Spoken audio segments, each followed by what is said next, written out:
Good evening, I'm Jacey Normand and welcome to a specially extended edition of North West Tonight. The headlines this Wednesday evening. Labour councillors responsible for coordinating public transport across Merseyside are being accused of milking the allowances system. The Lib Dems say they've turned Mersey Travel into a gravy train by awarding themselves committee jobs and payments. Here's Arif Ansari. The latest from the North West, I'm Jacey Normand. He posed as a businessman but was actually leading a cocaine-dealing drug gang. Vincent Graham got 7 years today after a joint police operation with forces across the North West. Greater Manchester Police could close reception desks at 30 stations to save money.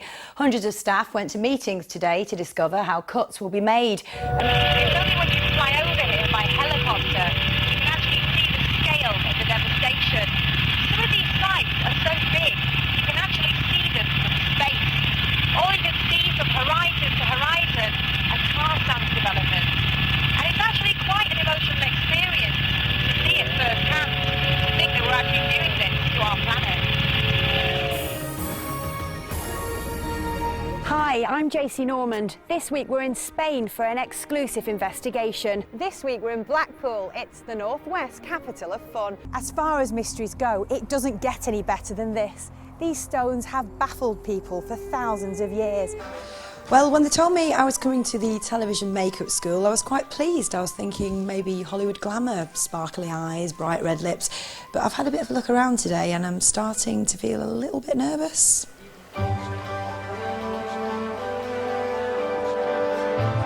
Well, it's clear I was right to be a bit worried, but I'm in the very capable hands of Davey at the makeup special effects school. Davey, what is happening to me? I'm just making you look more gorgeous, don't you know?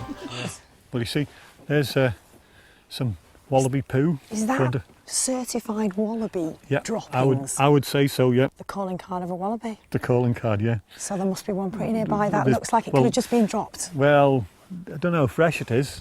I feel so close after seeing the wallabies' calling cards. We must be in luck, surely? There is one there. There's one there. I can't believe it. Let's get a bit closer. It's quite mad the way it's staring over at us right now. They're on a country walk. We've come across wallabies, not deers, not sheep, wallabies. I don't want it to run away. Also scary, obviously. It's gone. It's gone. No. This is the best ride. This is the best experience you'll have. And you're about to go to the front of the queue.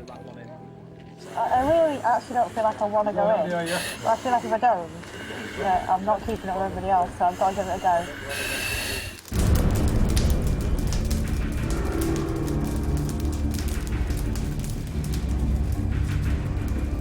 go. I'm really glad I experienced it because it's made me understand, because I just didn't expect it to be that hot. You think, you just go in there and just spray water around. There's a lot more technical than that.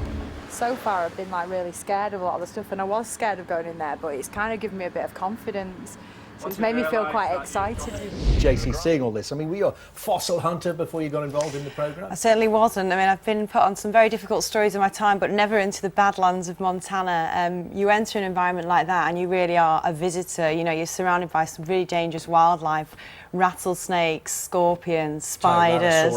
What was your reaction as a non-scientist when you first saw it? Did you think, wow, or do you think, well, it looks like a bit of mud? It was a really strange moment, actually, because when we first saw the footprint, it didn't actually look like a footprint as it does in the photographs, because, you know, obviously it's been weathered over time and it was covered in branches and twigs. So it's a very interesting thing to talk about at parties. I can imagine, yes, that Glasley. Yes, I'm just going to get...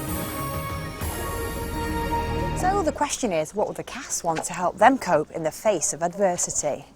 Just you, that'd do. I'd just take you and have a word with your old man. You can't get better than that, can you? Say that again so my mum can hear it. I'd have a word with your old man and just say, kid, come on.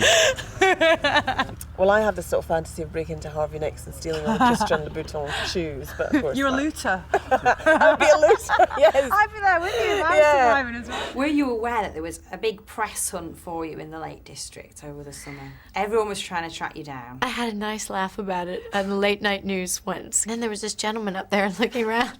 And it was hilarious because he was asking people, and they'd say, who? It was one of ours, it was Stuart Flinders. I'm so embarrassed, Renee, I must apologise. No, it was hilarious. But aside from Beatrix Potter, you're probably the most famous person that's ever been there. Oh, don't be crazy. No, don't be crazy.